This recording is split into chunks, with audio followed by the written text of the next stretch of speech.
생각에 관한 생각 다시 14 데니얼 커너먼 지음 이창신 옮김 4부 선택 29 내 갈래 유형 복잡한 대상을 종합적으로 평가할 때면 자동차를 살 때, 사윗감을 판단할 때, 불확실한 상황을 내다볼 때 등 각각의 특성에 가중치를 부여한다. 쉽게 말해 각 특성마다 평가에 미치는 영향이 다르다는 뜻이다. 가중치 부여는 알게 모르게 일어나며 시스템 1이 작동한 결과다. 자동차를 전반적으로 평가할 때는 연비, 승차감, 외형에 서로 다른 비중을 둘 수 있다. 사윗감을 평가할 때는 재산을 볼 수도 있고 외모나 신뢰감을 볼 수도 있다. 마찬가지로 불확실한 전망을 평가할 때는 가능한 결과에 무게를 둔다.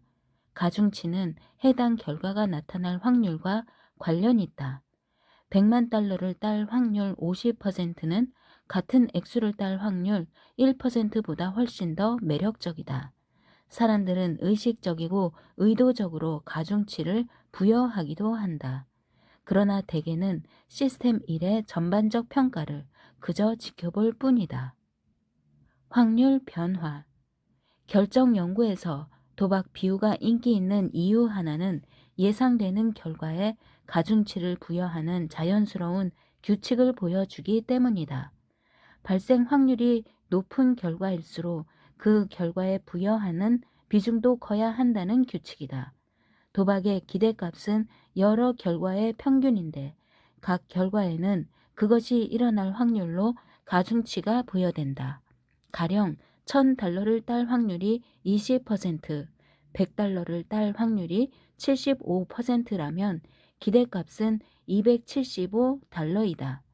베르누이 이전 시대에는 도박을 기대값으로 평가했다. 베르누이도 기대 원칙이라 알려진 이 방법을 써서 결과에 가중치를 부여했지만 그가 이 방법을 적용한 경우는 결과의 심리적 가치를 따질 때였다. 그의 이론에서는 도박의 심리적 가치, 즉 효용은 확률로 가중치가 부여된 결과의 효용 평균이다. 기대 원칙은 사람들이 위험이 따르는 결과의 확률을 어떻게 생각하는지 정확히 묘사하지 않는다. 아래는 100만 달러를 받을 가능성이 5%씩 증가하는 4가지 경우다. 네 경우 모두 동일한 정도로 반가운 소식일까? A. 0% 5%, B. 5% 10%, C. 60% 65%, D. 95% 100%. 기대 원칙은 각 경우 모두 100만 달러를 받는 효용이 정확히 5% 늘어난다고 주장한다. 정말 그럴까? 당연히 아니다. 0% 5%와 95% 100%는 5% 10% 또는 60% 65%보다 더 인상적이라고 누구나 인정한다. 가능성이 0%에서 5%로 높아지면 상황이 역전되어 불가능했던 일이 가능해져 돈을 받을 희망이 생긴다. 이런 경우는 질적 변화인 반면 5% 10%는 단지 양적 증가에 불과하다.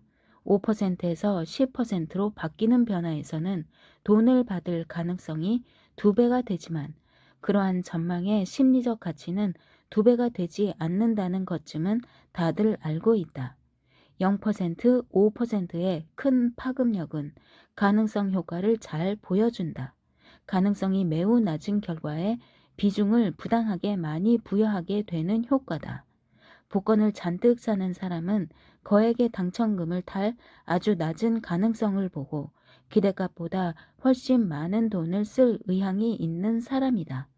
95%에서 100%로 높아지는 것도 질적 변화이며 확실성 효과라는 큰 파급력을 가진다.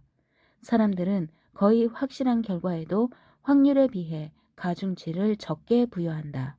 확실성 효과를 알아보기 위해 100만 달러를 상속받았는데 탐욕스러운 이복 동생이 법원의 유언장에 대한 이 의를 제기했다고 상상해보자. 결과는 내일 나올 예정이다. 변호사는 내가 훨씬 유리하며 승소할 확률은 95%라고 나를 안심시키면서도 재판 결과를 완벽히 예측하기란 불가능하다는 점을 애써 상기시켰다. 이때 위험 조정 회사가 나타나 그 자리에서 91만 달러를 주고 소송 중인 내 사건을 사겠다고 제안한다. 받아들일지 말지 선택해야 한다. 회사가 제시한 금액은 판결을 기다리는 사건의 기대가 95만 달러보다 무려 4만 달러나 적지만 이 제안을 거절할 수 있을까? 살다가 이런 일이 실제로 일어난다면 확실성 효과를 이용해 확실성을 보장해주고 거액을 챙기는 체계적 합의라는 거대 산업이 존재한다는 사실을 알고 있는 게 좋다. 가능성과 확실성이 손실 영역에 미치는 영향력은 비슷하다. 사랑하는 사람이 수술실에 실려 들어갈 때 다리를 절단할 확률이 5%라면 아주 나쁜 소식이다. 10%의 절반보다 훨씬 더 나쁘다. 우리는 가능성 효과 탓에 작은 위험에 지나치게 비중을 두어 기대값보다 훨씬 많은 돈을 들여 그 위험을 없애려는 성향이 있다. 그런가 하면 어떤 재앙의 발생 확률이 95%일 때와 100%일 때의 심리적 차이는 그보다 훨씬 커서 95%일 경우에는 모든 게 잘 될지도 모른다는 5%의 희망이 실제보다 훨씬 확대된다. 이처럼 낮은 확률에 지나치게 무게를 두는 성향 탓에 도박과 보험의 매력이 커진다. 결론은 간단 명료하다. 사람들이 어떤 결과에 부여하는 결정 가중치는 그 결과가 발생할 확률과 같지 않으며 기대 원칙과 반대다. 가능성 효과 때문에 일어날 것 같지 않은 결과에 과도한 가중치가 부여되고 거의 확실한 결과에는 그 확실성에 비해 낮은 가중치가 부여된다. 따라서 어떤 값에 확률로 가중치를 부여하는 기대 원칙은 심리학적 기반이 약하다. 하지만 상황은 간단치 않다. 합리적인 결정을 내리고 싶다면 기대 원칙을 반드시 따라야 하기 때문이다. 이는 폰 노이만과 모르겐 슈테른이 1944년에 소개한 효용 이론 공리의 핵심이다. 이들은 불확실한 결과에 확률에 비례하지 않는 가중치를 부여한다면 일관성이 없어지고 또 다른 낭패를 본다는 사실을 증명했다. 이들이 합리적 선택이라는 공리에서 도출한 기대 원칙은 곧바로 기념비적인 성과로 인정되었다. 이로써 기대 효용 이론은 경제학과 기타 사회과학에서 합리적 행위자 모델의 핵심으로 자리 잡았다. 30년이 지나 아모스는 내게 이들의 연구를 소개하면서 재미있고도 존경스럽다고 했다. 그러면서 그 이론에 도전하는 유명한 이론도 함께 소개했다. 알레의 역설. 폰 노이만과 모르겐 슈타이른의 이론이 발표된 지 몇 년이 지난 1952년에 파리에서 잠재적 위험과 관련한 경제학을 토론하는 회의가 열렸다. 당시 네로라 하는 경제학자 상당수가 모였는데 미국에서는 훗날 노벨상을 수상하는 폴 세뮤얼슨, 케네스 에로, 밀턴 프리먼을 비롯해 최고의 통계학자 지미 세비지 등이 참석했다. 회의를 준비하는 사람 중에는 역시 몇 년 뒤에 노벨상을 받는 모리스 알레가 있었다. 그는 유명한 참석자들을 테스트할 선택에 관한 질문 2개를 몰래 준비해 두었다. 이번 29장과 관련해 말하자면 알렌은 참석자들이 확실성 효과에 쉽게 영향을 받는 탓에 기대 효용 이론과 그 이론의 토대가 되는 합리적 선택이라는 공리에서 벗어난 행동을 한다는 것을 증명할 속셈을 가지고 있었다. 알레가 만든 선택 문제를 간단하게 재구성하면 다음과 같다. 독자는 A와 B에서 각각 어떤 선택을 하겠는가? A. 61% 확률로 52만 달러를 받거나 63% 확률로 50만 달러를 받거나 B. 98% 확률로 52만 달러를 받거나 100% 확률로 50만 달러를 받거나 대부분의 사람은 A에서는 왼쪽을 B에서는 오른쪽을 선택한다. 이렇게 선택한 사람은 논리를 무시하고 합리적 선택이라는 규칙을 어긴 죄인이다. 파리에 모인 네로라 하는 경제학자들도 알레의 역설이라는 좀 더 복잡한 문제에서 비슷한 죄를 저질렀다. 이 선택에 어떤 문제가 있는지 알아보려면 구슬이 100개가 들어있는 단지에서 무작위로 구슬을 꺼내 결과를 결정한다고 상상해보자. 빨간 구슬이 나오면 돈을 받고 흰 구슬이 나오면 돈을 못 받는다. A에서는 거의 모든 사람이 왼쪽 단지를 선호한다. 오른쪽 단지보다 빨간 구슬이 적지만 빨간 구슬이 왼쪽 단지에는 61개, 오른쪽 단지에는 63개가 들었다. 받는 금액 차이가 승패 차이보다 더 눈에 띄기 때문이다. 그러나 B에서는 상당수가 50만 달러를 무조건 받을 수 있는 오른쪽 단지를 선택했다. 게다가 A, B에서 모두 자신의 선택에 만족한다. 문제의 논리를 자세히 따져보기 전까지는 두 문제를 비교하면 B의 단지 2개가 A의 단지 2개보다 돈을 받을 확률이 높다는 것을 알 수 있다. B의 두 단지는 A의 두 단지에서 각각 흰 굿을 37개를 빨간 굿을로 바꿔 놓은 셈이니까. 하지만 B의 두 단지에 빨간 구슬이 똑같이 37개 늘었어도 그 효과는 왼쪽 단지가 오른쪽 단지보다 확실히 더 크다. 빨간 구슬 하나가 왼쪽 단지에서는 52만 달러 가치가 있지만 오른쪽 단지에서는 50만 달러 가치밖에 안 되기 때문이다. 그런데도 A에서는 왼쪽 단지를 선택해 놓고 B에서는 오른쪽 단지를 선택한다. 이런 식의 선택은 논리적으로 말이 안 되지만 심리적으로는 얼마든지 설명이 가능하다. 확실성 효과 때문이다. B에서 100%와 98%의 2% 차이는 A에서 63%와 61%의 2% 차이보다 압도적으로 더 인상적이다. 알레가 예상했듯이 회의에 참석한 수준 높은 학자들은 회의가 끝날 무렵 알레가 사실을 밝히기 전까지 자신의 선호도가 효용 이론에 맞지 않는다는 사실을 눈치채지 못했다. 알레는 자신의 발표가 폭탄 선언쯤 되려니 예상했다. 주요 결정 이론가들이 합리성을 바라보는 자신의 견해와 맞지 않는 선호도를 보이지 않았는가. 알레는 참석자들이 알레가 미국 학파라고 다소 경멸적으로 이름 붙인 접근법을 포기하고 알레가 개발한 선택 논리를 대안으로 채택하겠거니 믿었던 모양이다. 그러나 곧 크게 실망하고 만다.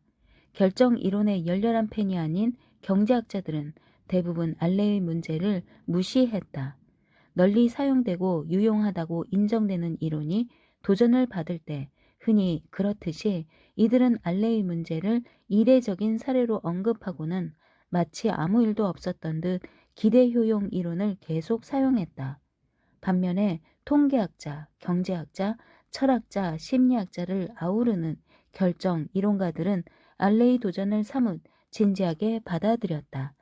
아모사 내가 연구를 시작할 때 우리 목적 하나는 알레의 역설을 설명할 만족할 만한 이론을 만들자는 것이었다.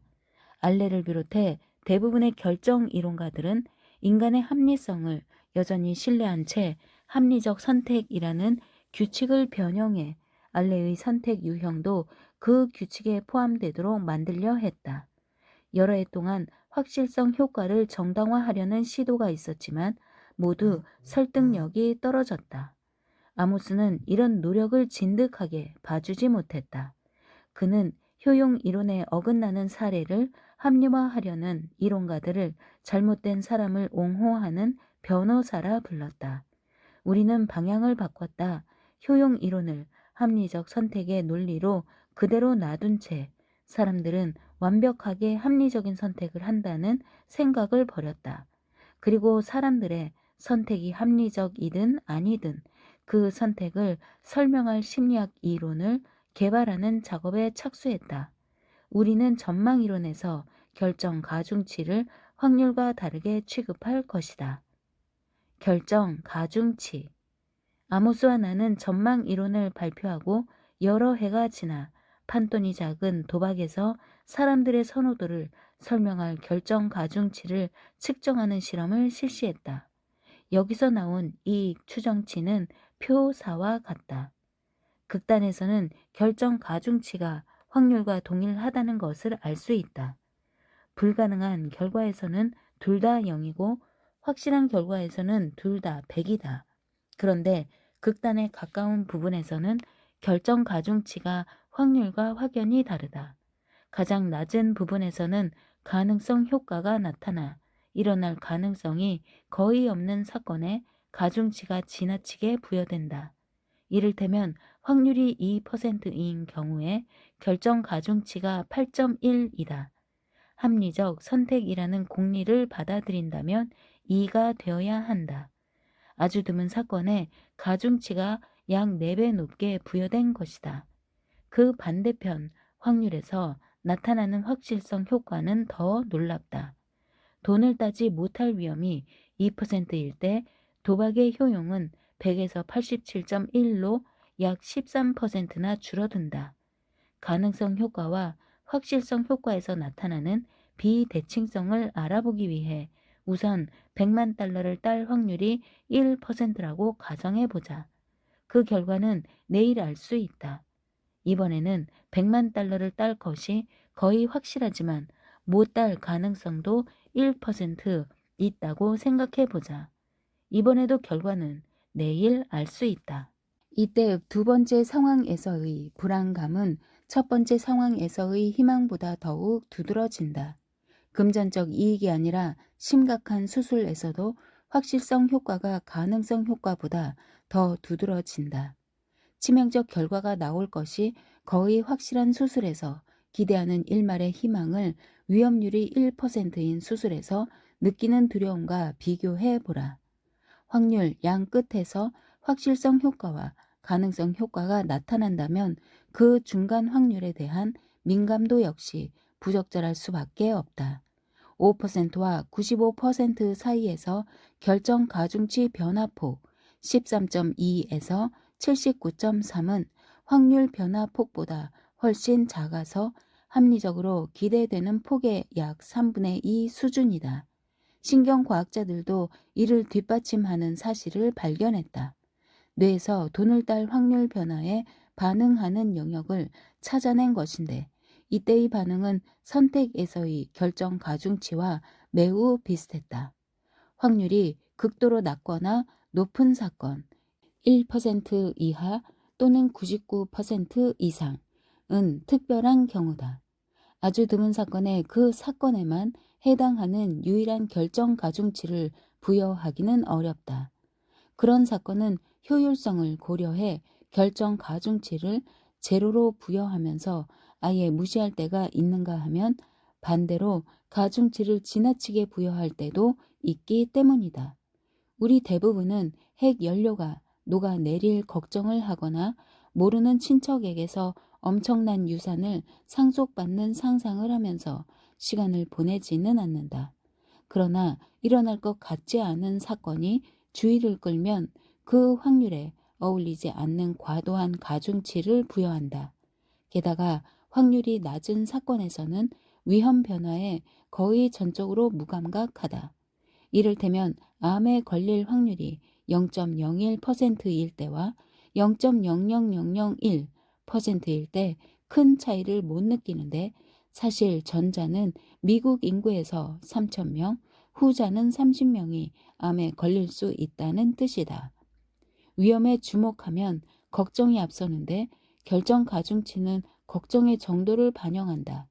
그리고 가능성 효과 때문에 걱정은 위협이 일어날 확률에 비례하지 않는다. 걱정을 없애려면 잠재적 위험을 줄이거나 완화하는 것으로는 충분치 않다. 그 확률이 제로가 되어야 한다.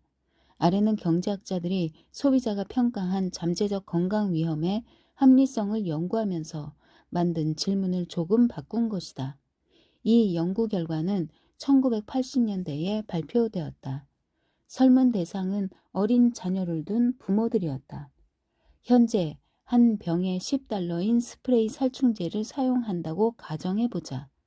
이 살충제는 1만 병당 15건의 흡입 중독 사고와 15건의 아동 중독 사고를 유발한다. 그런데 더 비싼 어떤 살충제는 같은 사고의 위험률이 1만 병당 각각 5건이라고 한다. 얼마면 그 살충제를 기꺼이 사겠는가? 부모들은 위험률이 1만 병당 15건으로 5건으로 3분의 2가 줄어든 살충제에 평균 $2.38를 더 쓸 의향이 있었다. 그리고 위험을 완전히 없앨 수 있다면 그보다 3배가 넘는 $8.09를 더 쓰겠다고 했다. 다른 문제에서도 부모들은 두 가지 위험, 흡입 중독과 아동 중독을 별개의 걱정거리로 취급하면서 각 위험을 완전히 없애는 확실성을 대가로 웃돈을 지불할 의향을 보였다. 웃돈은 걱정이라는 심리와 잘 어울리지만 합리성 모델에는 맞지 않는다. 네 갈래 유형. 아모스와 나는 전망 이론을 연구하기 시작하면서 금세 두 가지 결론을 얻었다. 사람들은 부보다는 이익과 손실의 가치를 부여한다는 것, 그리고 사람들이 결과에 부여하는 결정 가중치는 확률과는 다르다는 것이다. 둘 다 완전히 새로운 내용은 아니지만 그 둘을 합치면 우리가 네 갈래 유형이라 부른 지금은 굳어진 이름의 유별난 선호 유형을 설명할 수 있다. 네 갈래 유형의 시나리오는 아래와 같다.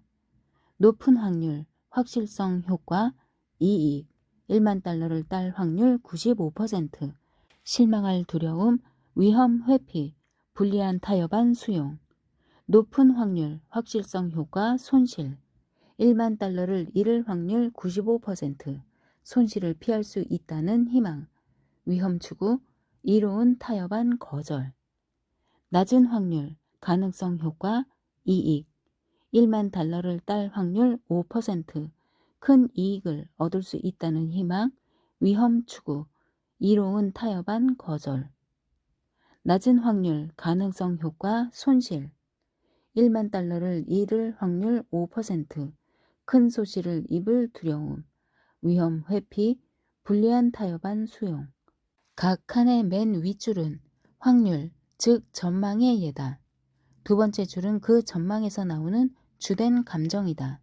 세 번째 줄은 맨 윗줄의 도박과 그 기대값을 무조건 받는 것 또는 잃는 것을 두고 선택할 때 예 95% 확률로 $10,000,000 받기와 $9,500 무조건 받기, 대부분의 사람이 보이는 행동 방식이다. 무조건 받는 쪽을 택하면 위험 회피이고 도박을 택하면 위험 추구다. 네 번째 줄은 민사소송에서 타협안을 논의할 때 피고 또는 원고의 예상되는 태도다. 선호 성향을 나타내는 네 갈래 유형은 전망 이론의 핵심 성과 중 하나로 꼽힌다. 네 칸 중 셋은 익숙한데 하나, 오른쪽 상단은 새롭고 예상밖이다. 왼쪽 상단은 베르누이가 말한 대로다. 사람들은 큰 이익을 얻을 가능성이 높은 전망 앞에서는 위험 회피 성향을 보인다. 그래서 도박에 기대값보다 적은 금액을 무조건 받는 쪽을 흔쾌히 택한다. 왼쪽 하단에 나타나는 가능성 효과는 복권이 인기 있는 이유를 말해준다. 당첨금이 아주 크면 복권을 사는 사람은 당첨 확률이 극히 낮다는 사실에 무관심하다. 복권은 가능성 효과의 궁극적 사례다. 복권이 없으면 당첨될 수 없고 복권이 있으면 당첨 가능성이 있는데 그 가능성이 극히 낮은지 조금 낮을 뿐인지는 문제되지 않는다. 물론 사람들이 복권에서 얻는 것은 당첨 가능성만이 아니다. 당첨의 달콤한 꿈을 꿀 권리도 함께 얻는다. 오른쪽 하단은 보험의 존재 이유를 보여준다. 사람들은 기대값보다 훨씬 많은 돈을 보험료로 지불한다. 보험사가 비용을 충당하고도 이윤을 내는 이유가 이 때문이다. 여기서도 사람들은 거의 일어날 것 같지 않은 불행의 필요 이상의 돈을 쓴다. 걱정을 없애고 마음의 평화를 사는 셈이다. 오른쪽 상단에 나온 결과는 처음에는 놀랍다. 복권의 인기를 말해주는 왼쪽 하단을 제외하면 위험을 회피하는 쪽으로 생각하기에 마련이니까. 그러나 나쁜 옵션만 남았다면 이익에서 위험 회피 성향을 보이듯 손실에서 위험 추구 성향을 보인다고 앞에서 언급한 바 있다. 부정적 전망만 있을 때 위험을 추구하는 성향을 목격한 사람은 우리가 처음이 아니다. 적어도 두 사람이 그 사실을 보고 했었다. 하지만 그 사실을 크게 강조하지 않은 채 지나갔다. 그런데 우리는 다행스럽게도 위험 추구를 쉽게 해석할 틀을 가지고 있었고, 그것이 우리 사회의 획기적 전환점이 되었다. 우리는 위험 추구의 두 가지 이유를 찾아냈다. 첫째는 민감성 감소다. 무조건적인 손해는 확실한 기피 대상이다. 900달러를 잃을 때의 반응의 크기는 1000달러를 잃을 때의 반응의 90%를 넘는다. 두 번째는 어쩌면 이보다 더 강렬한 요소인데 90% 확률에 해당하는 결정 가중치는 71로 확률보다 훨씬 적다는 것이다. 결국 무조건 손실을 보는 경우와 높은 확률로 그보다 큰 손실을 볼 도박을 두고 선택해야 할 때 민감성 감소는 확실한 손실을 더 회피하게 만들고 확실성 효과는 도박에 대한 반감을 떨어뜨린다. 반면에 긍정적인 결과를 놓고 선택할 때 이 두 요소는 확실한 이익의 매력을 증가시키고 도박의 매력을 떨어뜨린다. 가치 함수의 모양과 결정 가중치 모두 그림 13의 상단에 나오는 유형을 설명한다. 그런데 하단 유형에서는 이 두 요소가 반대 방향으로 작동한다. 그 결과 민감성 감소 탓에 이익에서는 여전히 위험 회피를, 손실에서는 위험 추구를 선호하지만 낮은 가능성에 지나치게 무게를 두면 이 효과를 뒤집어 이익에서는 도박을, 손실에서는 조심스러운 행동 유형을 보인다. 인간이 맞닥뜨리는 많은 불행한 상황은 오른쪽 상단에서 일어난다. 아주 나쁜 옵션만 남았을 때 필사적으로 도박에 매달리면서 큰 손실을 피할 수 있다는 작은 희망을 얻는 대가로 상황이 더 나빠질 높은 가능성을 떠안는다. 이런 식으로 위험을 떠안다 보면 그런 대로 관리할 만한 실패가 재앙으로 변하기도 한다. 큰 손실을 피할 수 없다고 생각하면 너무 고통스럽고 마음을 푹 놓을 수 있다는 희망은 너무 유혹적이어서 손실을 줄여야 한다는 분별 있는 결단을 내리지 못한다.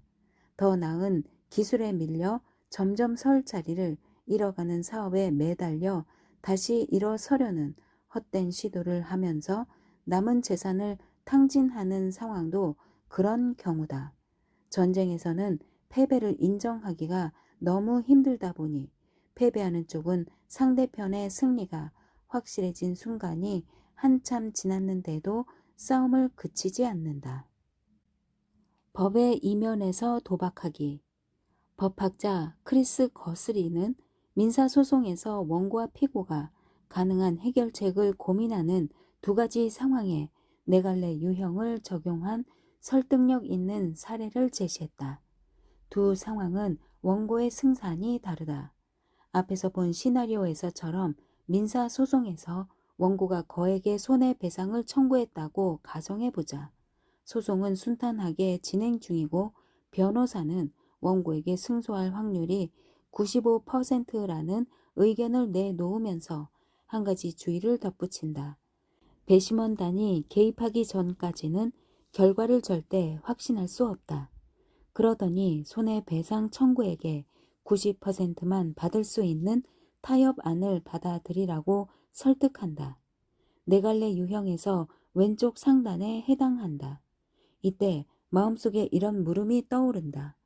비록 낮은 확률이지만 한 푼도 못 받는 상황을 흔쾌히 받아들일 수 있을까? 청구 금액의 90%도 큰 돈이니 지금 그걸 받고 소송을 그만두는 것도 한 가지 방법이겠지. 여기서 결국 같은 결과를 이끌어내는 두 가지 감정이 생긴다. 확실한 그리고 상당한 이익에 끌리는 감정, 그리고 타협을 거절했다가 패소했을 때 느낄 깊은 실망과 후회에 대한 두려움이다. 이때 느끼는 압박감은 흔히 조심스러운 행동으로 이어진다. 그러다 보니 승산이 큰데도 위험 회피를 택하기 쉽다. 이제 똑같은 소송을 피고 입장에서 생각해보자. 승소할 희망을 완전히 포기하지는 않았지만 소송이 잘 안 풀린다는 사실을 알고 있다. 그런데 원고 쪽 변호사가 청구 금액의 90%를 지불하고 소송을 끝내면 어떻겠느냐는 타협안을 제시했다. 그 아래로는 타협해주지 않을 게 분명하다. 타협을 해야 할까? 소송을 밀고 나가야 할까? 패소할 확률이 매우 높다는 점에서 이 상황은 오른쪽 상단에 해당한다. 계속 싸우고 싶은 유혹도 강하다. 원고가 제시한 타협안은 곧 다가올 최악의 결과만큼이나 고통스럽다. 여기서도 두 가지 감정이 생긴다. 확실한 손실은 매우 불쾌하고 승소 가능성은 상당히 솔깃하다. 승산이 낮은 피고는 결국 매우 비우호적인 타협안을 받아들이기보다 도박을 준비하면서 위험을 추구하기 쉽다. 위험을 회피하려는 원고와 위험을 추구하려는 피고의 대결에서 피고가 더 좋은 패를 쥔 셈이다. 피고의 이런 우위가 타협안에 반영되어 원고는 통계적으로 예상되는 재판 결과보다 낮은 금액의 타협안을 내놓는다. 네 갈래 유형에서 나온 이런 예측은 법학생과 현재 활동 중인 판사를 대상으로 한 실험에서 그리고 민사소송의 이면에서 이루어지는 실제 협상을 분석한 결과에서 확인되었다. 이제 원고가 어이없는 건으로 거액의 손해배상을 청구한 마구잡이 소송을 생각해보자. 원고는 패소가 거의 확실해 보인다. 양측은 승산 가능성도 잘 알고 타협안에서 원고는 청구 금액의 극히 일부만 받으리라는 것도 양측이 잘 안다. 이 협상은 네 갈래 유형에서 하단에 해당한다. 거액을 받을 확률이 낮은 원고는 그중 왼쪽이다. 이 마구잡이 소송은 거액의 당첨금이 걸린 복권과 마찬가지다. 이런 상황에서는 원고가 낮은 당첨 확률에 지나치게 무게를 두기 쉬워서 협상에서 대담하고 공격적으로 나온다. 피고는 아주 나쁜 결과가 나올 확률이 낮은 이 소송이 귀찮기만 하다. 그래도 만에 하나 패소하면 손실이 커서 소송에 지나치게 무게를 두며 위험을 피하게 되고 나쁜 판결이 나올 흔치 않은 경우에 대비해 보험 들듯이 적절한 금액의 타협을 보려 한다. 이처럼 이제 입장이 바뀌어 원고는 도박을 하려 들고 피고는 안전한 쪽을 택하려 든다. 결국 마구잡이 소송을 제기한 원고는 타협에서 통계적으로 합당한 금액보다 더 많은 금액을 얻어낼 가능성이 높다. 네 갈래 유형이 설명하는 결정은 명백히 불합리하다 할 수 없다. 각 경우마다 공격적 자세나 협조적 자세를 취하는 원고나 피고의 기분은 얼마든지 이해가 된다. 그러나 기대값에서 벗어나면 장기적으로 비용이 많이 든다. 뉴욕시 같은 거대 조직을 생각해보라. 시를 상대로 마구잡이 소송이 연간 200건 발생하는데 그중 5%에서 건당 100만 달러의 비용이 든다고 해보자. 나아가 모두 건당 10만 달러의 합의를 볼 수 있다고도 가정해보자. 시는 모든 경우마다 두 가지 정책을 놓고 고민한다. 합의냐, 소송이냐. 문제를 단순화하기 위해 법무 비용은 생략한다. 시가 200건 모두 소송을 진행한다면 10건에서 패소해 총 1000만 달러가 들 것이다.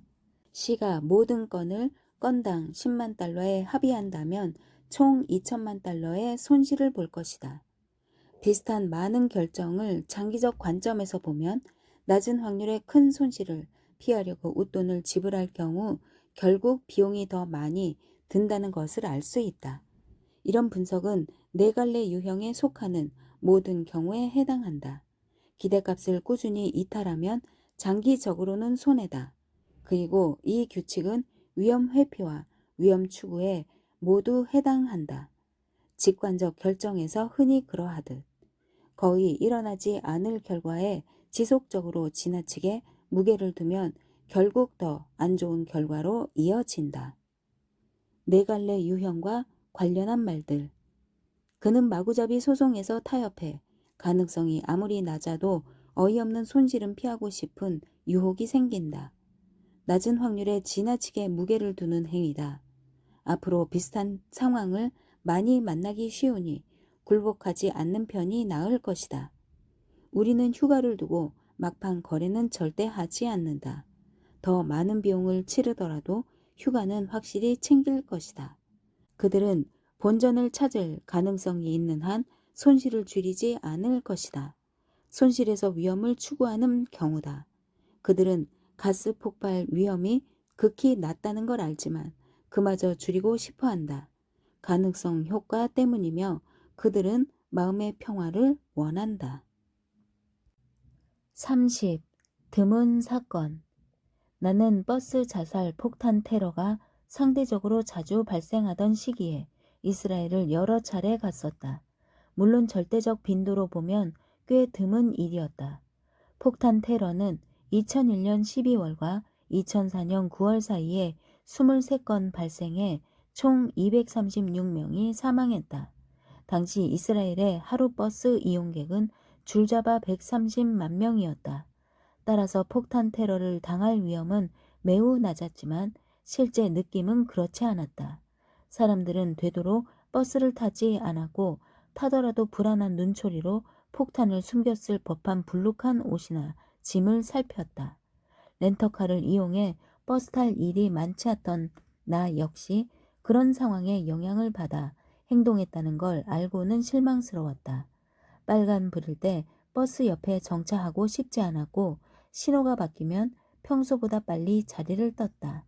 알만한 사람이 그렇게 행동하다니 나 자신이 부끄러웠다. 잠재적 위험은 무시할 정도라는 것도 알았고 내 행동이 그런 사건의 영향을 받는다면 대단히 낮은 확률에 지나치게 높은 결정 가중치를 부여한 탓이라는 것도 알고 있었다. 사실 버스 옆에 정차해 있다가 다칠 확률보다 운전 중에 일어나는 사고로 다칠 확률이 훨씬 높았다. 그러나 버스를 피하는 내 행동은 생존을 걱정하는 합리적 판단과는 거리가 있었다. 나는 그 순간의 느낌에 따라 행동하고 있었다. 버스 옆에 있으면 폭탄이 떠올랐고 마음이 불편했다. 그래서 다른 생각을 하려고 버스를 피했다. 내 경험은 테러가 어떤 식으로 작동하고 왜 효과가 높은지를 잘 보여준다. 테러는 회상 용이성 폭포를 유발한다. 극도로 생생한 죽음과 피해 현장의 모습은 언론이 주목하고 대화에도 자주 등장하는 탓에 꾸준히 강조되면서 버스를 본다거나 하는 특별한 순간에 연상작용이 일어나 그 모습이 훨씬 더 가까이 느껴진다.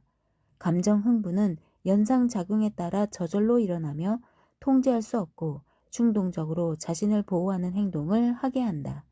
시스템 2는 사건 발생 확률이 낮다는 것을 알지만 그렇다고 해서 저절로 생기는 불안이나 그 불안을 회피하고 싶은 마음을 없앨 수는 없다. 시스템 1은 차단이 안 된다. 감정은 확률과 따로 놀 뿐 아니라 정확한 확률에도 둔감하다. 두 도시가 자살 폭탄 테러 경고를 받았다고 가정해보자. 그중 한 도시에는 폭탄 2개가 터질 것이라고 했고 다른 도시에는 하나가 터질 것이라고 했다. 두 번째 도시의 위험률은 절반인데 과연 그곳 주민은 첫 번째 도시 주민보다 안전하다고 느낄까? 뉴욕시에는 복권을 받는 상점이 많고 장사도 제법 잘 된다. 당첨금이 큰 복권을 대하는 심리는 테러를 대하는 심리와 비슷하다. 이 지역 사람들은 누구나 큰 돈을 받을 수 있는 짜릿한 가능성을 가지고 있고 그 가능성은 가정과 직장의 대화에서 더욱 확대된다. 복권을 사는 즉시 즐거운 상상으로 보상을 받는데 버스를 피하는 즉시 두려움에서 멀어지고 안정을 되찾는 보상을 받는 것과 비슷하다. 둘 다 실제 확률은 중요치 않다. 오직 가능성이 중요할 뿐이다.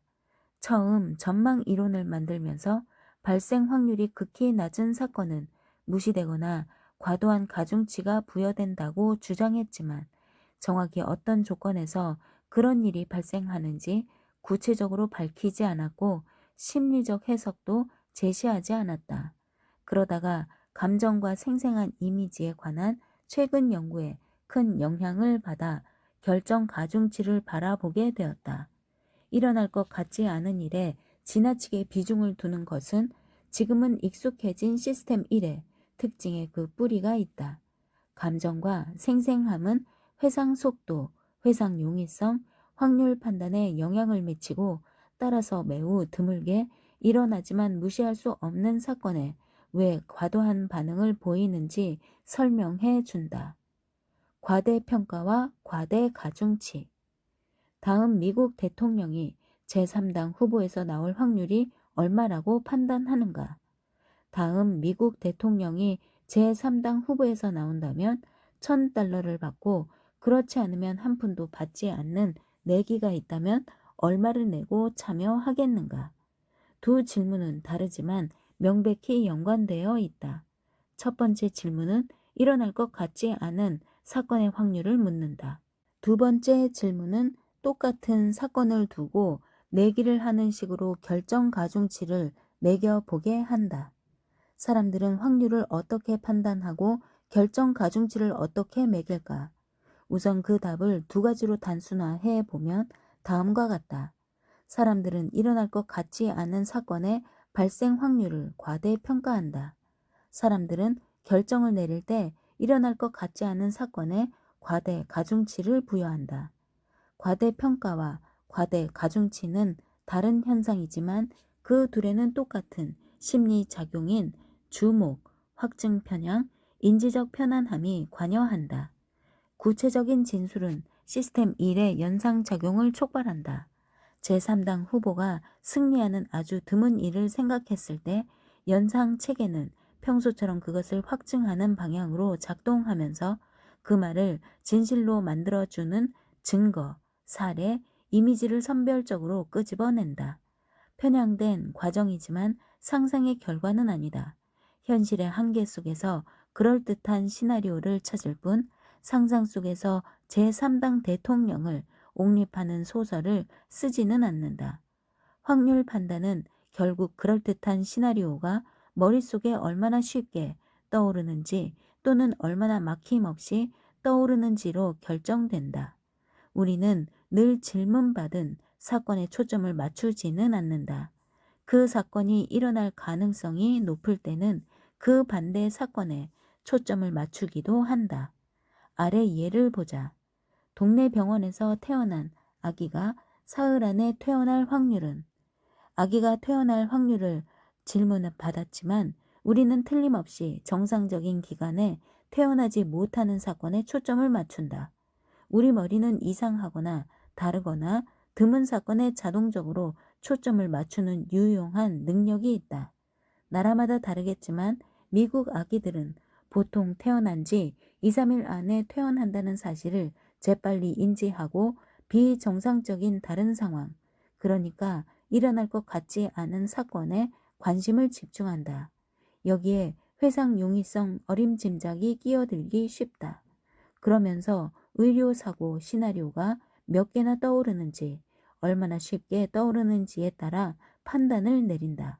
그리고 확증할 준비가 된 탓에 그런 사건의 빈도를 지나치게 부풀려 추정할 가능성이 높다. 드문 사건이 일어날 확률은 그것을 대체할 사건이 구체화되지 않을 때 과대평가될 가능성이 가장 높다. 나는 심리학자 크레이그 폭스가 아모스의 제자였을 때 실시한 연구에 등장하는 사례를 즐겨 이용한다. 폭스는 프로농구 팬들을 모아놓고 NBA 플레이오프 우승과 관련한 몇 가지 판단과 결정을 조사했다. 특히 플레이오프에 참가한 8개 팀의 우승 확률을 추정해 보라고 했다.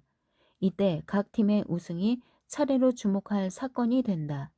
어떤 결과가 나왔을지는 얼마든지 예상할 수 있지만 폭스가 발견한 구체적 결과를 안다면 놀랄 것이다. 어떤 농구 팬에게 시카고 불스가 우승할 가능성을 물었다고 해보자. 주목할 사건은 분명한데 그것을 대체할 사건, 그러니까 다른 7개 팀 중 한 팀이 우승하는 사건은 분산되고 기억을 자극하지도 않는다. 확증할 준비가 된 팬의 기억과 상상은 불스의 우승 이야기를 만들려고 노력한다. 같은 사람에게 이번에는 로스앤젤레스 레이커스의 우승 가능성을 추정해 보라고 하면 똑같은 선별 작업을 레이커스에게 이롭게 진행한다. 미국 최고의 8개 프로농구팀은 모두 대단히 훌륭해서 그 중에 상대적으로 약한 팀이 챔피언으로 부상하는 상황도 얼마든지 상상할 수 있다. 그 결과 8개 팀의 우승 확률 추정치를 모두 합하니 무려 240%였다. 물론 말도 안 되는 결과다. 총합은 반드시 100%가 되어야 한다. 그런데 우승팀이 동부 컨퍼런스에서 나올지 서부 컨퍼런스에서 나올지를 물으면 그런 말도 안 되는 결과가 사라진다. 이 문제에는 주목할 사건과 그것을 대체할 사건이 동등하게 명시되어 있고 그 확률 판단은 총합이 100%로 나온다. 폭스는 결정 가중치를 평가하기 위해 농구 팬들에게 토너먼트 결과에 내기를 걸어 보라고도 했다. 이들은 각 내기에 적절한 액수, 내기를 해볼만 하다 싶은 액수를 부여했다. 내기에서 이기면 160달러를 받는다. 이때 8개 팀 각각의 건 액수를 합쳐보니 287달러였다. 8개 내기에 모두 돈을 걸었다면 평균 127달러를 손해볼 것이다. 내기 참가자들은 토너먼트에 8개 팀이 있다는 사실, 그리고 8개 팀에 모두 내기를 걸었을 때 받을 수 있는 평균 액수는 160달러를 넘을 수 없다는 사실을 분명히 알고 있었지만 그럼에도 가중치를 지나치게 부여한 것이다. 이들은 자신이 주목한 사건의 확률을 과대평가했을 뿐 아니라 그와 관련한 내기에도 성급하게 뛰어들었다. 이 결과는 계획 오류와 낙관주의를 새롭게 부각시켰다. 어떤 계획의 결과를 예상할 때 계획을 성공적으로 실행하는 모습은 구체적이고 상상하기도 쉽다. 반면에 그 반대인 실패를 생각하려면 실패 경로가 수없이 많아서 생각이 분산된다. 따라서 사업 전망을 평가하는 사업가와 투자자는 가능성을 과대평가하고 자신의 추정치에 과대 가중치를 부여하기 쉽다. 생생한 결과. 이제까지 살펴보았듯이 확률과 결정 가중치의 관계에서 볼 때 전망 이론은 효용 이론과 다르다. 효용 이론에서는 결정 가중치와 확률이 같다. 확실한 사건의 결정 가중치는 100이고 90% 가능성에 해당하는 결정 가중치는 정확히 90으로 10% 가능성에 해당하는 결정 가중치의 9배다. 전망 이론에서는 확률 변화가 결정 가중치에 미치는 영향이 상대적으로 적다. 앞서 언급한 실험에서 90% 가능성에 해당하는 결정 가중치는 71.2였고 10% 가능성에 해당하는 결정 가중치는 18.6이었다. 확률은 9배 차이가 나지만 결정 가중치는 고작 3.83배 차이여서 이 구간에서는 확률에 다소 둔감해진다는 것을 알 수 있다. 두 이론 모두 결정 가중치는 결과가 아닌 확률에 의존한다고 본다. 따라서 90% 가능성에 해당하는 결정 가중치는 100달러를 받을 때나 장미 12송이를 받을 때나 전기 충격을 받을 때나 모두 똑같다고 예상한다. 그러나 이 예상은 틀린 것으로 드러난다. 시카고 대학 심리학자들은 눈길을 끄는 제목의 논문을 발표했다. 돈, 키스, 전기 충격, 위험을 대하는 감정 심리에 관하여. 이들의 연구에 따르면 돈을 따거나 잃는 결과보다 가상의 감정적 결과에서 가장 좋아하는 영화배우와 키스하기 또는 고통스럽지만 위험하지 않은 전기 충격 받기 확률에 훨씬 더 둔감했다. 이런 결과는 이 외에도 더 있다. 심장박동 측정 같은 생리 측정을 이용한 다른 연구에서는 곧 닥칠 전기 충격에 대한 두려움은 본질적으로 그 충격을 받을 확률과 무관했다. 전기 충격을 받을 가능성이 조금이라도 있으면 두려움은 극대화된다. 앞서 시카고 대학 연구팀은 감정이 지배하는 이미지는 확률에 대한 반응을 압도한다고 주장했다. 그리고 10년이 지나 프린스턴 대학 심리학자 팀이 이 결론에 도전했다. 프린스턴 팀은 감정적 결과에서 확률에 둔감한 것은 정상적이고 흔한 현상이라고 주장했다. 오히려 돈을 건 도박이 예외다. 도박에서는 확률에 비교적 민감하게 반응하는데 확실한 기대값이 있기 때문이다. 얼마를 건다면 아래 도박을 해볼만 하겠는가? A. 59달러를 딸 확률 84%. B. 유리꽃병에 붉은 장미 12송이를 받을 확률 84%. 여기서는 무엇에 주목할까? 두 문제의 두드러진 차이는 문제 A가 문제 B보다 훨씬 쉽다는 것이다. A에서 내기의 기대값은 정확히 계산하지 않아도 얼추 50달러 근처라고 금방 알아챘을 테고 정확히 49.56달러.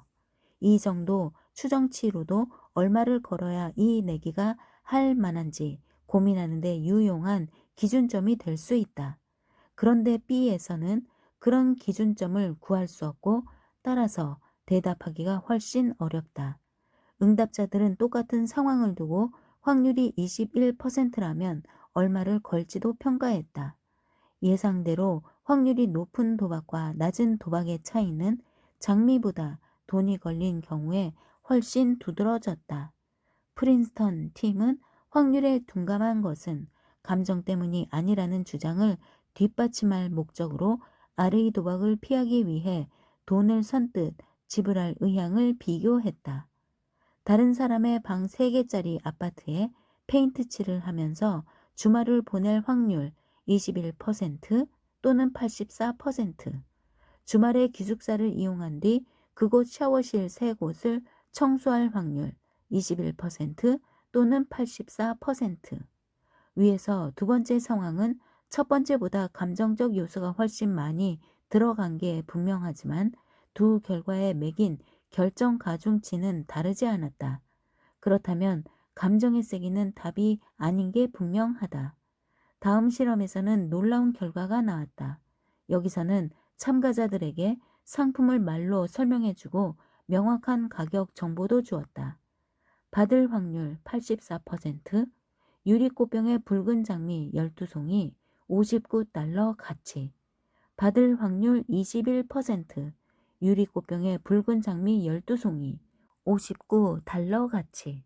이런 도박은 화폐 가치를 쉽게 평가할 수 있는데 여기에 구체적인 화폐 가치를 명시해도 애초의 평가는 달라지지 않은 채 여전히 확률에 둔감했다. 사람들은 장미를 받는 도박을 평가할 때 가격 정보를 기준점으로 이용하지 않았다. 과학자들이 이따금씩 하는 말처럼 우리에게 무언가를 말해주려는 놀라운 결과다. 대체 무슨 이야기를 들려주려는 걸까? 내 생각에 그것은 감정적 결과든 그렇지 않은 결과든 어떤 결과를 생생하게 표현하면 불확실한 전망을 평가할 때 확률의 역할이 줄어든다는 것이다. 이 가설은 내가 굳게 믿는 한 가지 예측을 시사한다. 즉, 금전적 결과에 그와 무관한 생생한 설명을 자세히 덧붙이면 계산을 망칠 수 있다. 다음 상황에서 내기 금액으로 얼마가 적당할지 비교 평가해 보라. 다음 월요일에 59달러를 받을 확률 21% 또는 84%, 다음 월요일 아침에 59달러가 담긴 커다란 파란색 보드지 봉투를 받을 확률 21% 또는 84%. 이 새로운 가설로 보자면 두 번째 경우의 확률에 덜 민감해지는데 파란색 봉투가 추상적 개념에 일정한 금액보다 더 생생하고 유려한 묘사를 불러일으키기 때문이다. 사람들은 머릿속에서 이 사건을 구성한다. 이때 사건의 확률이 낮다는 것을 알지만 그 이미지는 생생하게 머릿속에 들어와 박힌다. 인지적 편안함 역시 확실성 효과에 기여해서 머릿속에 어떤 사건의 생생한 이미지가 있으면 그 사건이 일어날 가능성 역시 생생하게 재현되고 가중치도 부풀려진다. 이처럼 과장된 가능성 효과와 과장된 확실성 효과가 합쳐지면 결정 가중치는 21%와 84%라는 확률 차이에도 좀처럼 반응하지 않는다. 생생한 확률. 어떤 사건이 막힘없이 생생하게 떠오르고 상상하기 쉬우면 결정 가중치에 영향을 미친다는 생각을 뒷받침하는 사례는 많다. 어느 유명한 실험에서 참가자들에게 단지 2개 중 하나를 선택해 구슬을 꺼내라고 했다. 단지에서 빨간 구슬이 나오면 상품을 받는다. A 단지에는 구슬이 10개 있고 그중 1개가 빨간 구슬이다. B 단지에는 구슬이 100개 있고 그중 8개가 빨간 구슬이다. 어떤 단지를 택하겠는가? 상품을 탈 확률은 A 단지는 10%, B 단지는 8%이니 옳은 선택을 하기는 쉬워야 한다. 그런데 현실은 그렇지 않다. 약 30, 40%의 학생들이 빨간 구슬이 나올 가능성이 높은 단지가 아니라 빨간 구슬 개수가 많은 단지를 택했다. 시모어 앱스타인은 이 결과가 시스템 1의 피상적인 사고 처리 특성을 잘 보여준다고 주장했다. 그는 시스템 1을 경험 시스템 2라 불렀다. 이런 상황에서 사람들이 놀랍도록 어리석은 선택을 한다는 사실이 많은 연구원의 관심을 끌었다. 이 편향에 붙여진 이름도 많지만 나는 폴 슬로빅을 따라 분모 무시라 부르겠다. 전체에 해당하는 분모를 고려하지 않는다는 뜻이다. 상품을 탈 수 있는 구슬에 관심이 쏠리면 상품을 탈 수 없는 구슬의 개수에도 똑같은 관심을 쏟기 힘들다. 적어도 내 경험상 생생한 상상도 분모 무시를 유발한다. 나는 구슬이 적은 A 단지를 생각하면 흐릿한 흰 구슬에 둘러싸인 1개의 빨간 구슬이 눈앞에 떠오른다. 그리고 구슬이 많은 B 단지를 생각하면 역시 흐릿한 흰 구슬에 둘러싸인 상품을 탈 수 있는 8개의 빨간 구슬이 눈에 선명한데 A 단지보다 훨씬 희망적이다. 상품을 탈 수 있는 구슬 여러 개의 유난히 생생한 모습이 사건의 결정 가중치를 높여 가능성 효과가 올라간다. 확실성 효과도 마찬가지다. 상품을 탈 확률이 90%인 경우 10개 구슬 중 1개가 꽝일 때보다 100개 구슬 중 10개가 꽝일 때 상품을 타지 못하는 사건이 더욱 두드러져 보인다. 분모 무시는 위험을 전달하는 여러 방법이 왜 효과가 제각각인지를 어느 정도 설명할 수 있다. 아이들을 치명적인 질병에서 보호할 백신이 0.001% 확률로 영구 장애를 일으킨다는 이야기를 들은 적이 있을 것이다. 위험은 작아 보인다. 같은 위험을 이렇게 설명해 보자. 백신을 맞은 아이 10만 명 가운데 1명은 영구 장애가 생길 것이다. 두 번째 문장은 첫 번째 문장과 달리 우리 머릿속에 백신을 맞고 영구 장애가 생긴 한 아이의 모습을 떠오르게 한다. 그리고 백신을 맞았지만 이상이 없는 99,999명의 아이들은 배경 속에 묻혀버린다. 분모 무시에서 예상되듯이 확률이 낮은 사건은 가능성, 위험, 확률 같은 추상적인 말로 표현할 때보다 상대적 빈도로 묘사할 때 더 큰 가중치가 붙는다. 이미 살펴보았듯이 시스템 1은 범주보다 개체를 더 능숙하게 다룬다. 빈도로 나타낼 때의 효과는 크다. 어느 연구에서 1만 명당 1286명이 사망하는 질병이라는 정보를 얻은 사람은 전체 인구 중 24.14%가 사망하는 질병이라는 정보를 얻은 사람보다 그 병을 더욱 위험하다고 판단했다. 첫 번째 질병은 두 번째 질병보다 더 위협적으로 보인다. 하지만 사실은 전자가 후자보다 위험률이 절반이다. 분모 무시를 더욱 직접적으로 증명한 연구에서 사람들은 1만 명당 1286명이 사망하는 질병을 100명당 24.4명이 사망하는 질병보다 더 위험하다고 판단했다. 실험 참가자들에게 두 가지 형식을 대놓고 직접 비교하라고 하면, 그러니까 시스템 2를 동원해야 하는 작업을 시키면 이 효과는 분명히 줄거나 사라질 것이다. 그러나 삶은 대개 실험 참가자 간 실험이라 한 번에 한 가지 형식만 볼 수 있을 뿐이다.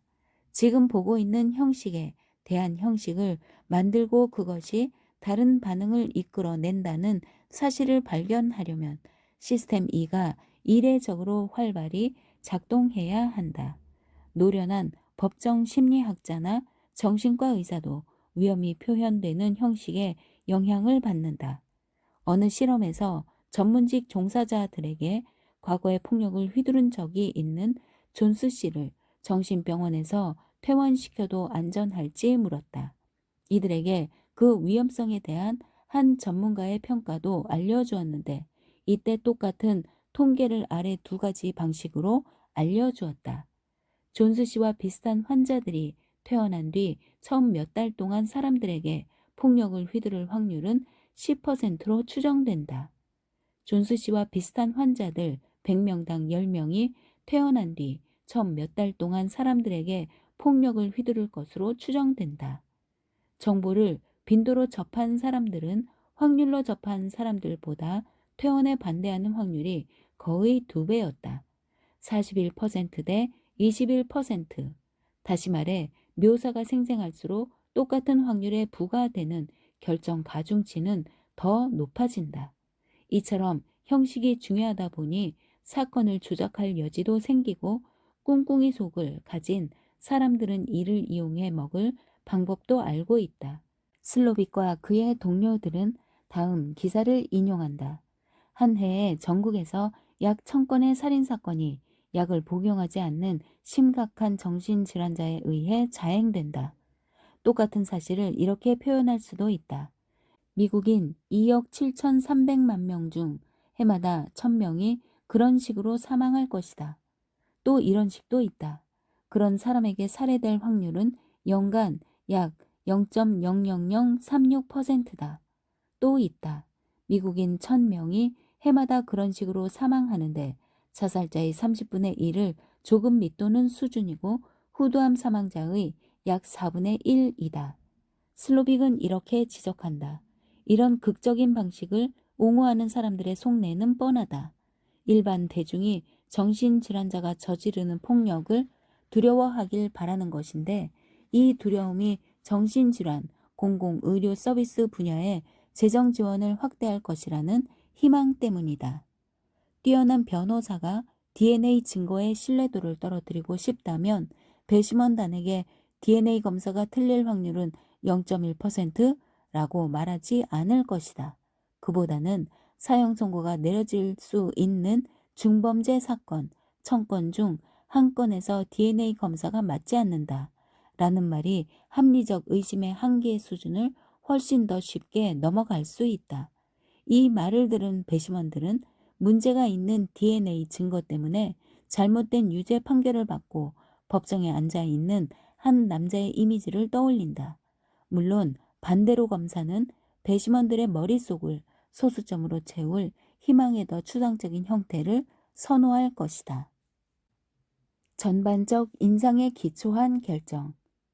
이제까지의 증거가 제시하는 가설은 일어날 것 같지 않은 사건이나 결과라도 유난히 두드러져 보이거나 그곳에 관심이 집중되면 사건이 과대평가되고 해당 결과에 과도한 비중이 부여된다는 것이다. 사건을 생생하게 설명하거나 확률 전달 방식을 바꾸거나 또는 사건을 단순히 언급하기만 해도 그 사건은 더욱 두드러져 보인다. 물론 사건에 주목해도 확률이 높아지지 않는 예외도 있다. 이론이 잘못되어 그 사건을 머릿속에 떠올려 봐도 여전히 일어날 것 같지 않은 경우나 사건의 결과가 어떻게 나타날지 상상할 수 없어서 결국 그 사건은 일어나지 않을 것이라고 확신하게 되는 경우다. 이렇듯 두드러진 사건을 과대평가하고 거기에 과대 가중치를 부여하는 편향은 절대적 현상은 아니지만 광범위하고 굳건하게 나타난다. 최근 몇 년 사이에 경험에 기초한 선택 연구에 관심이 높아졌다. 전망 이론에서 분석한 서술에 기초한 선택과는 다른 규칙을 따르는 선택이다. 이와 관련한 전형적인 실험에서 참가자들은 버튼 두 개를 마주한다. 각 버튼을 눌렀을 때 금전적 포상이 나올 수도 나오지 않을 수도 있는데 이는 그때그때 정해지는 가능성에 따라 무작위로 결정된다. 예를 들어 12달러를 받을 확률 5% 또는 1달러를 받을 확률 95%. 이 과정은 순전히 무작위라 참가자에게 제시되는 표본이 통계적으로 의미가 있다는 보장은 없다. 두 개의 버튼과 연관된 기대값은 얼추 같지만 위험률, 변동성은 다르다. 예를 들어 버튼 하나는 총 시도 횟수 중에 5%로 10달러를 딸 수 있고 다른 하나는 50%로 1달러를 딸 수 있다. 이때 참가자가 이 버튼 저 버튼 여러 번 눌러보면서 그 결과를 관찰해 가며 선택한다면 경험에 기초한 선택이 된다. 그러다가 중요한 순간에 두 버튼 중 하나를 선택하고 그에 해당하는 결과를 얻어낸다. 반면에 실험 참가자에게 각 버튼과 연관된 위험 전망을 말로 설명해주고 12달러를 받을 확률 5%처럼 버튼 하나를 누르라고 한다면 서술에 기초한 선택이 된다. 전망 이론대로 서술에 기초한 선택은 가능성 효과를 낳아 드문 결과의 실제 가능성보다 훨씬 큰 비중을 둔다. 이와 정반대로 경험에 기초한 선택에서는 가중치를 과도하게 부여하는 일이 절대 없으며 가중치를 지나치게 적게 부여하는 일은 흔하다. 경험에 기초한 선택을 실험하는 의도는 똑같은 대상, 똑같은 경우인데도 때에 따라 다른 결과가 나오는 여러 상황을 나타내기 위해서다. 이를테면 평소에 그런 대로 괜찮은 음식을 내놓던 식당이 가끔은 아주 뛰어나거나 형편없는 음식을 내놓기도 한다. 또 평소에는 좋은 친구가 더러 기분이 고약해져 공격적이 된다. 캘리포니아는 지진이 나기 쉬운 지역이지만 실제로 지진은 거의 일어나지 않는다. 많은 실험 결과 식당을 고르거나 지진 피해를 줄이려고 보일러를 묶어 놓는 등의 결정을 내릴 때는 드문 사건에 과도한 비중을 두지 않는다. 경험에 기초한 선택을 둘러싼 해석은 아직 결론 나지 않았지만 실험실에서 그리고 현실에서 드문 사건에 과소 가중치를 부여하는 주된 이유 하나에는 다들 동의하는 편이다. 실험 참가자 다수가 드문 현상을 결코 경험하지 않았다는 이유다. 캘리포니아 사람 대다수는 큰 지진을 겪어본 적이 없으며 금융위기가 불어닥친 2007년에 은행 고위 임원 중에 개인적으로 심각한 금융위기를 경험한 사람은 없었다. 랄프 헤르트 비히와 이도 에레브는 드문 사건, 주택시장 거품 붕괴 등이 일어날 가능성은 객관적 확률에 합당한 정도보다 사람들의 관심을 덜 받는다고 지적한다. 그러면서 사람들이 장기적인 환경 위협에 미적지근한 반응을 보이는 것을 예로 든다. 이런 무관심 사례는 중요하고 설명하기도 쉽다. 그런데 사람들은 드문 사건을 실제로 경험했을 때도 이처럼 지나치게 적은 가중치를 부여한다. 이를테면 내게 복잡한 문제가 있는데 같은 층에 있는 동료 아델과 브라이언이 그 문제에 답을 줄 수 있을 것 같다고 가정해보자. 나는 두 사람을 여러 해 알았고 그들 성격을 관찰하고 경험할 기회도 많았다. 아델은 꽤 일관되고 사람들을 아주 적극적으로는 아니어도 그런대로 잘 돕는 편이다. 브라이언은 평소에 아델만큼 호의적이거나 도움을 주는 편은 아니지만 가끔은 놀랄 정도로 자상하게 시간을 내어 조언을 해준다. 누구에게 도움을 요청해야 할까? 이 결정과 관련한 두 가지 견해를 생각해 보자. 이 결정은 두 가지 도박 사이에서의 선택이다. 아델은 무조건 받는 쪽에 가깝고 브라이언은 아델보다 약간 안 좋은 결과가 나올 확률이 높지만 아주 좋은 결과가 나올 확률도 약간 있다. 가능성 효과 때문에 드문 사건에 과대 가중치가 부여되고 브라이언을 선호하는 쪽으로 결론 날 것이다. 이 결정은 아델과 브라이언의 전반적인 인상 사이에서의 선택이다. 나는 그들을 상대했던 좋은 경험과 나쁜 경험을 토대로 그들의 평상시 행동을 나름대로 해석한다. 드물게 발생한 사건이 너무 극단적이어서 내 머릿속에 따로 떠오르지 않는 한 브라이언이 도와달라는 동료에게 욕을 한 적이 있다든가 내 기준은 전형적인 사건, 최근의 사건에 편향되고 결국 아델을 선호할 것이다. 두 가지 시스템이라는 관점에서 볼 때 두 번째 해석이 훨씬 더 타당해 보인다. 시스템 1은 아델과 브라이언의 전반적인 인상을 묘사하는데 여기에는 감정적 태도 그리고 사람을 가까이 하거나 회피하는 성향을 포함한다. 누구의 문을 두드릴지 결정할 때 이런 성향 비교 외에 다른 것은 필요치 않다. 드문 사건이 머릿속에 뚜렷이 떠오르지 않는 한 그런 사건에 과대 가중치를 부여하는 일은 없을 것이다. 경험에 기초한 선택 실험에도 당연히 이와 똑같은 논리가 적용된다. 버튼 두 개에서 나오는 결과를 한참 관찰하면 버튼에도 통합된 개성이 생기고 감정도 그에 따라 반응한다. 언제 드문 사건을 무시하고 언제 드문 사건에 과대 가중치를 부여하는지는 전망 이론이 만들어졌을 때보다 지금 한결 쉽게 이해할 수 있다. 기억의 확증 편향이 작용하면 드문 사건이 일어날 확률은 항상은 아니지만 자주 과대평가된다. 사람들은 그 사건을 생각하면서 머릿속에서 그것을 진실로 만들려 애쓴다. 드문 사건에 특별히 주의가 집중될 때도 과대 가중치가 부여된다. 가능성이 명확하게 표시되면 $1,000를 딸 확률 99%, 한 푼도 못 딸 확률 1%. 사람들은 그 사건에 별도로 주목한다. 과도한 걱정, 예루살렘의 버스, 생생한 이미지, 장미, 구체적인 묘사, 1,000명 중 1명, 선명한 회상, 서술에 기초한 선택에서 도 모두 과대 가중치를 부여하는 원인이다.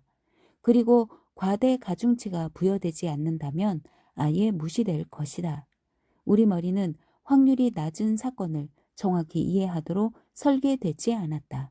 누구도 아직 경험하지 못한 사건을 맞닥뜨릴 수도 있는 지구인에게는 반가운 소식이 아니다. 드문 사건과 관련한 말들. 쓰나미는 일본에서조차 대단히 드물지만 그 모습이 워낙 생생하고 강렬해 관광객은 쓰나미 발생 확률을 과대평가하기 쉽다. 어떤 재난이 처음 발생했을 때는 과장되고 과대 가중치가 부여되지만 그 재난이 주기적으로 반복되면 관심에서 멀어진다. 한 가지 시나리오에만 주목하면 안 된다. 그러면 그 확률을 과대평가하게 된다.